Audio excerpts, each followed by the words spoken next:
It's going to take a lot of convincing, I guess, to get people to go voting this weekend if a typhoon starts to come to Japan. What are you going to make of the numbers when it comes to the turnout and the interest in this election overall? I mean, what are we going to take out of that?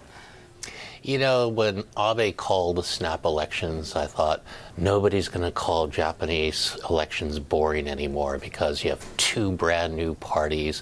You have Yuriko Koike, this political mavericks riding high. This will be a really interesting race. Well, you called it a huge gamble about 2 months ago, I remember. But the tides have turned.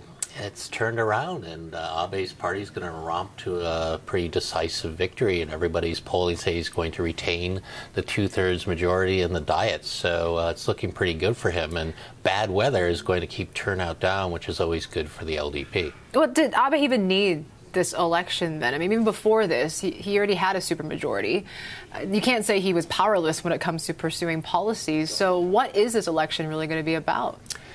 Two-thirds of Japanese said didn't need to hold these elections. Yeah. And people were like, why? You have a mandate, you got the power, get on with the job.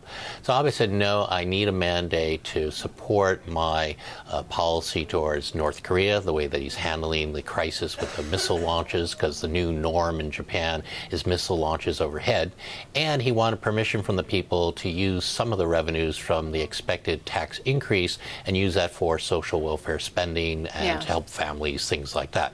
Which, of course, like, he didn't really need that mandate. So the suspicion is that the main reason he dissolved the Diet was to avoid questioning over two cronyism scandals that have been lingering over the year, which saw his popularity plummet from 60% down to 26% this summer.